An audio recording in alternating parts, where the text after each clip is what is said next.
Hi, good morning po mga mamshis. Welcome back to my channel. Ngayong araw po ay very interesting ang gagawin natin dahil ililibot ko po kayo sa downtown Toronto. Hindi po lahat, pero yung some part lang na malapit sa work ko. Okay? Titingnan po natin ang downtown. But anyway, I hope samahan niyo ako na maglibot. Let's do it! Pupunta tayo sa Old Toronto City Hall.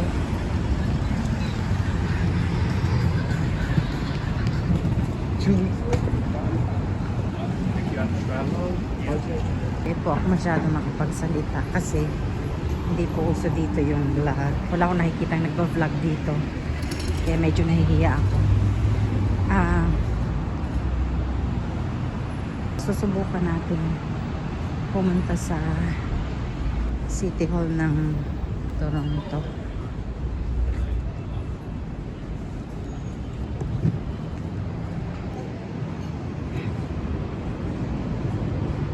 Ito yung kahabaan ng street to, Richmond Street, na mga 5 minutes walk from my work.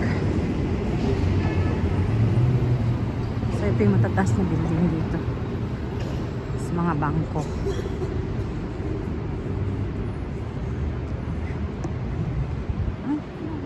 Nandito yung St. Michael Hospital. Let's see there. Dito rin yung store ng Yves Saint Laurent. Yan.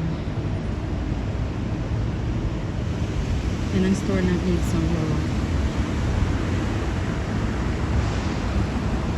So, dito yung mga designer store talaga sa downtown. May sarili-sarili silang building. Yan.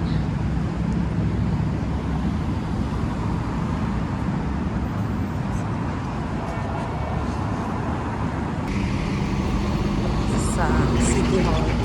Ito yung Old City Hall. Yan. Yan yung Old City Hall. Tapos yung bago ipapakita ko rin sa inyo.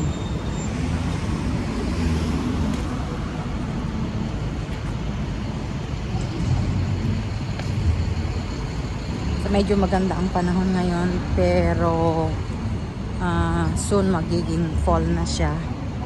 Magiging malapit na kami sa winter. Kaya yung mga tao sinasamantala yung good weather kapag hindi nila sinamantala yan, mamimiss nila. Yan pa na ang short. Lahat wala sila mga naka-short. Nakasando lang. Pero medyo malamig na siya.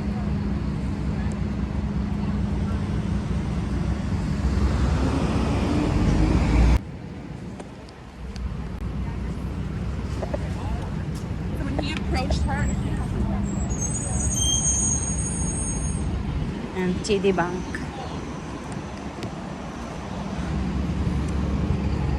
Ganda ng design ng kanilang wall. Ang dingding nila. Ito na yun.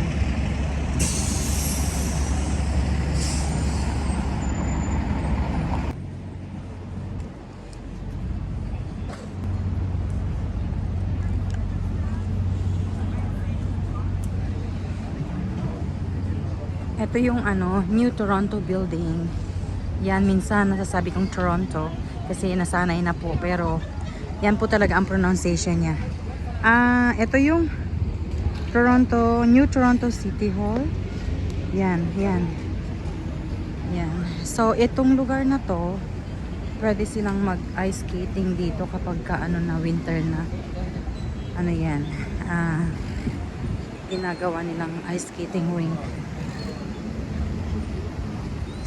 Yan. Yan. So, doon sila nag-rent ng ng sapatos. Yan. Skate. Diyan sila nag-rent. Tapos ito yan. Etong lugar na yan. Yan. Etong lugar na to, panay sa ice ito. Dito, ice yan. So yan nandiyan pa rin yan, pero syempre hindi siya bublow ng water kasi nga ano na snow na. So madadry lang siya agad. Yan, mga lights yung mga nasa ano na yan, para pag gabi sila nag-i-skating ay may ilaw at maliwanag. Yan yung mga black na yan, lights yan. Ito yung dito lahat ginaganap. Halimbawa merong mga okasyon, like mga Filipino, mga nagsushow sa mga artista sa Philippines. Yung iba ditong ginaganap. Pero yung iba, may mas malaking venue dito doon sa kabilang part. Malapit sa CNE. Sa CN Tower. And most of the time, kapag hindi naman kaanohan kadamihan ang tao, na ina-expect nila, dito sila, dyan nila ginagawa. Yan ang stage. Yan ang stage nila.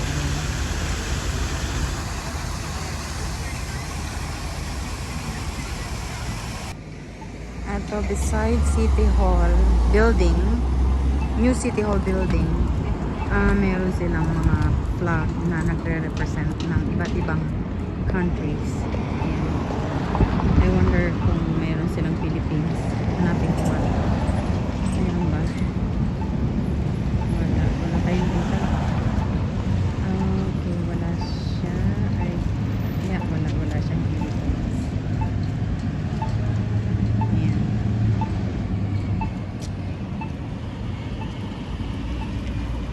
Ayan. Lemon. Ito yung building niya. Ito yung ginagamit ng mga nag-exercise, mga sportswear, activewear. Yan siya, may sarili siyang building. Sikat dito yan sa Canada. Parang sa Ottawa lang. Ito yung old building na nila yan. Yan. Maganda siya.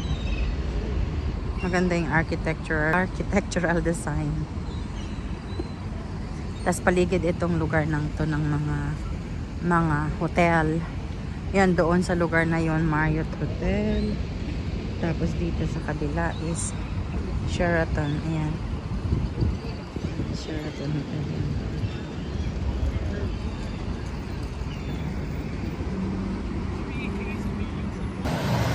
So nandito ako sa baba ng sa ground floor na Old City Hall.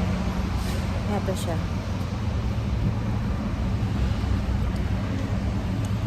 Paano ko kaya mabatrip? Yan.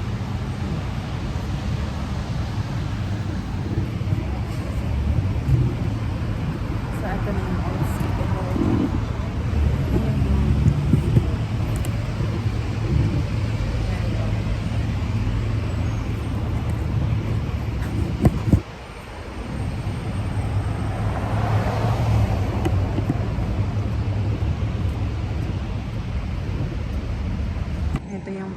Ito yung front ng City Hall yan. Yan. And sa tabi niyan, yung building na yan. Yan. Diyan. So dyan nagtatrabaho yung isa kong anak. Sa building na yan.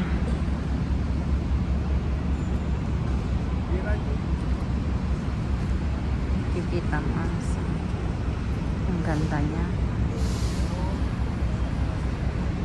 Ewan ko kung ni-renovate na nila ito. Parang ni-renovate na nila. Pero ang ganda ng yung structural design nila. Sobrang ganda talaga. Very detailed. Yan o. Pang hirap gawin yan. Yan. Ganda siya. Impressive. Oh, is it closed? Eto guys, during lunchtime, yung lunchtime ko, talagang naglalakad ako. Ayoko lang nang nakaupo sa lunchroom. Every time na may pagkakataon akong lumakad, naglalakad ako. So yung ito na yung kahabaan ng Bay Street. malapit na yung Eaton Center. Yung Eaton Center dito yung parang SM sa atin na malaki siya. Malaking mall.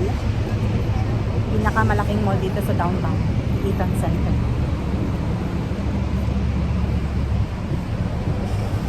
Medyo malamig na talaga.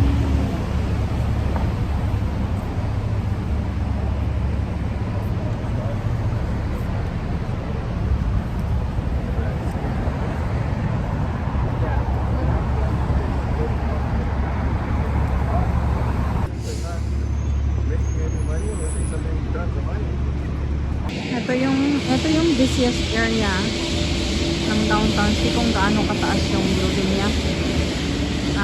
Siguro mga 57th floor yan. Ito.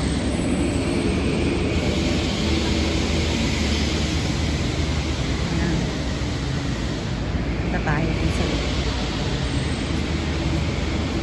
masyadong maingay sa labas kasi nga sa construction, dinig na dinig mo yung pag-grind ng mga kung ano-ano. Tayo sa sa revolving door.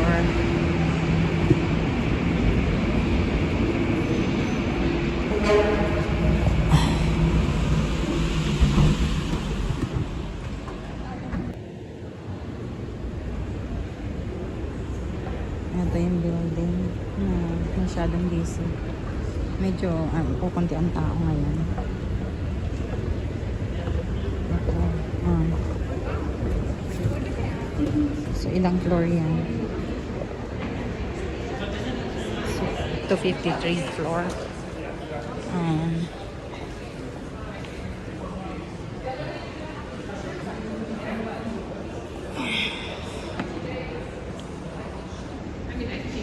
Sabi dito, kung gaano kataas yun. It's 60.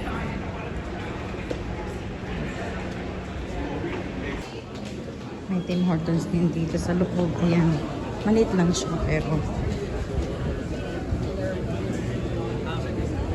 busy siyang store. Ayan. So, hindi mo makikita. Ayan. Pwede kang mag-standby. May restaurant dito. Ayan. So, sa mga bench. Ayan. May makikita kang mga interesting din na puno. Ayan siya.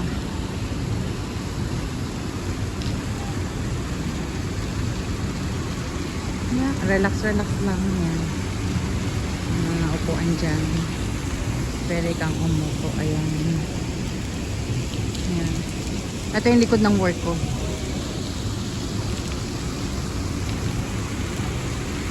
Ito sa likod ng work.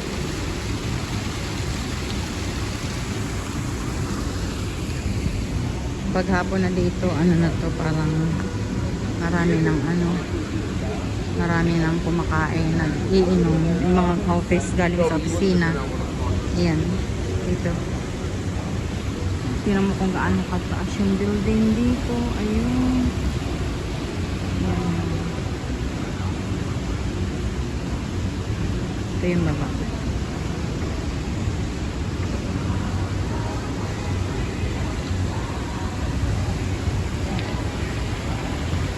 Ang sobrang taas.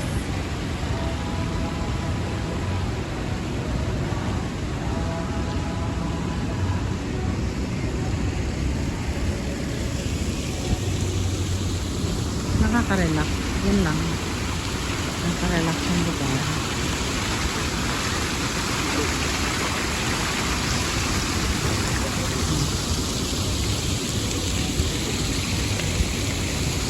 Tingnan mo yung mga puno.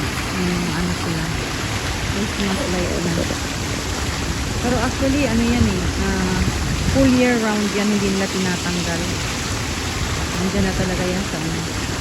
Nakapulupot na sa mga puno yung mga Christmas lights. Ito rin sa kabila. Actually sa kabila ganun din. Ayan. Yung mga Christmas light talaga siya.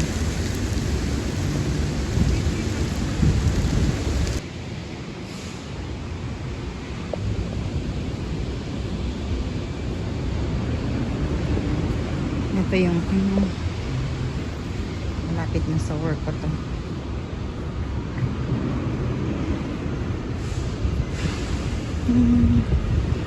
Doon sa kanto doon, nandun yung hospital. Kanina sinasabi ko St. Michael. Doon sa banda ba? Yung St. Michael Hospital.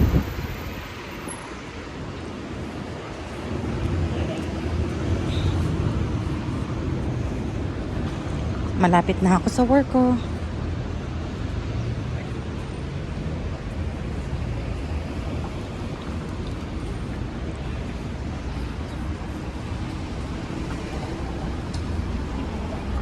Pag summertime, pwede kang kumain dyan. Magdala ka ng foods, umupo ka dyan, mag-relax ka. So cute, right? It's okay. I saw you. I know.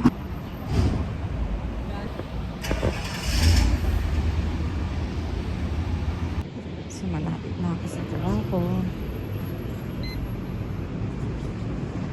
Okay. Next time ulit. See you soon.